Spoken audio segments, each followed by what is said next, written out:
right, I'm just going to do a quick review of section 2.3, solving linear equations in one variable. We went in depth in this in class, so this is just a quick review in case you've kind of forgotten. So the first thing I want to review is solving steps, if asked to solve. Those are listed on page 54. The book uses different verbiage, so you might want to look at that, but here's how I taught it in class. All right. The first thing when solving is you want to simplify both sides of the equation. So you're going to use that order of operations, or please excuse my dear Aunt Sally, right? So you're going to simplify both sides of the equal sign. If you cannot simplify, then, or you have already simplified, then you are ready to go on to step 2. Step 2 is isolate the variable. Well, isolating the variable means that you are going to get all the variable terms to one side of the equation, then use the opposite operation to get the variable by itself. Remember, your goal is to get x equals some number, to get x by itself. And once you've done that, and you've solved for x, then your third step is the check solution to make sure that you haven't made any mistakes. Another recap review is the different types of solutions you can get. The first type of solution you can get is x equals some number. For example, you might get x equals 4. Okay? When you get x equals some number, then you have one solution, and this is called a conditional equation. Another thing that you might get, or another type of solution you might get, is you might get something 6 equals 6. Something identical to itself on either side. And that's a true statement. When you get that, you no longer have a variable, okay? But you do have a true statement. That means that you have an infinite number of solutions. This is called an identity or identities equation, which means that x equals all real numbers. It doesn't matter what number you plug in for x, you're going to get a true statement. So you have an infinite number of solutions. The last type of solution you have is where you might get rid of the variable and you might have something like 5 equals 6. This is a false statement. So you have no solution, or you might write empty set. This is just a contradiction. It's called a contradiction equation. All right. So you may end up with something like this. That means that you have no solution. Let's do an example. So looking at our first example here, and you may want to stop the video because I'm only going to do one example because it's a quick review to see if you can work this problem yourself. If not, then I'm going to go ahead and work it for you now. All right. So it says solve for x. We have this long equation.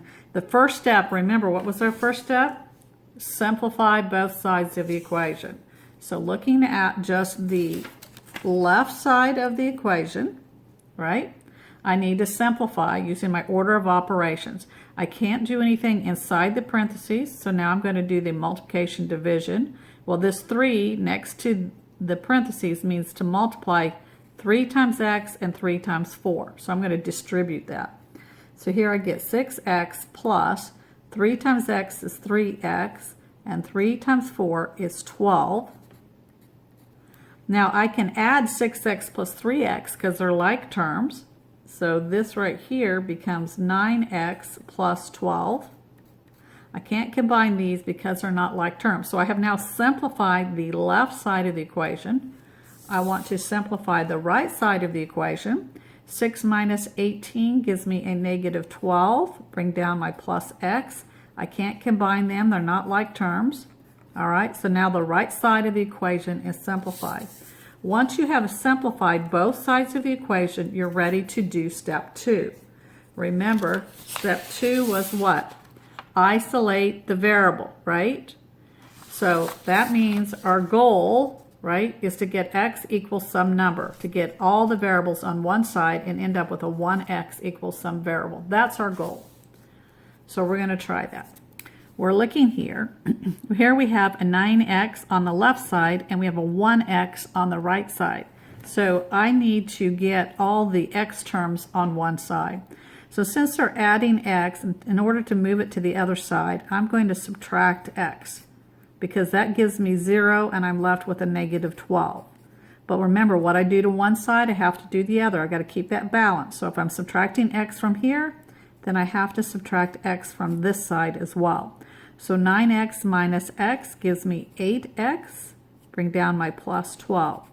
So now I'm left with 8x plus 12 equals a negative 12. I now have all the variables on one side of the equation, but remember, my goal is to get one x, right, by itself. Right now they're multiplying 8 to the x and they're adding 12.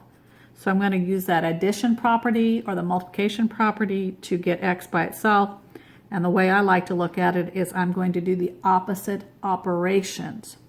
So since they are adding 12, I'm going to subtract 12 from both sides of the equal sign. Negative 12 minus a negative 12 gives me a negative 24, right? And positive 12 minus 12, this gives me 0, so I'm left with 8x. So I now got rid of that 12, right? Now they're multiplying by 8, so I'm going to either multiply by 1/8 or I'm going to divide by 8. Well, 8 divided by 8 is what? This becomes what? 1x, right? Negative 24 divided by 8 is a negative 3. That means x is a negative 3. This is my solution. X equals a negative 3 is my solution. All right. What was our third step? Remember, our third step was what? Check the solution. So I'm going to check it. How do I check it? I write the original problem down. Make sure you transpose or copy everything down correctly. I'm going to substitute in negative 3 in for every x. All right, so this is 6. I'm going to put that negative 3 in parentheses, plus 3, and then this x is a negative 3, and this x is a negative 3. Once I've substituted that in, I'm now going to simplify using my order of operations. Negative 3 plus 4, that gives me a positive 1. Bring everything else straight down. Take your time. And remember, a plus negative is the same thing as a negative 3. All right, so now we've got taken care of what's inside the parentheses. Now we're going to do our multiplication or division from left to right. So when we do that, we end up with 6 times a negative 3 is a negative 18. And 3 times 1 is 3. 6 minus 18 minus 3. So I've taken care of all my multiplication. Now I'm going to take care of all my addition and subtraction from left to right. Negative 18 plus 3 gives me a negative 15. 6 minus 18 gives me a negative 12. But a negative 12 and a negative 3 give me a negative 15. I ended up with a true statement, which means I didn't make a mistake up here. My solution is a negative 3. What kind or what type of solution is that? Remember, we talked about the different types of solutions. That's a conditional, right? We got one solution. We got x equals a negative 3. You could have worked it out where the x's disappeared and there's no more variables, and it's a true statement, you would have wrote all real numbers, or if you'd gotten a false statement, you would have said no solution. All right, so that is our quick review for section 2.3.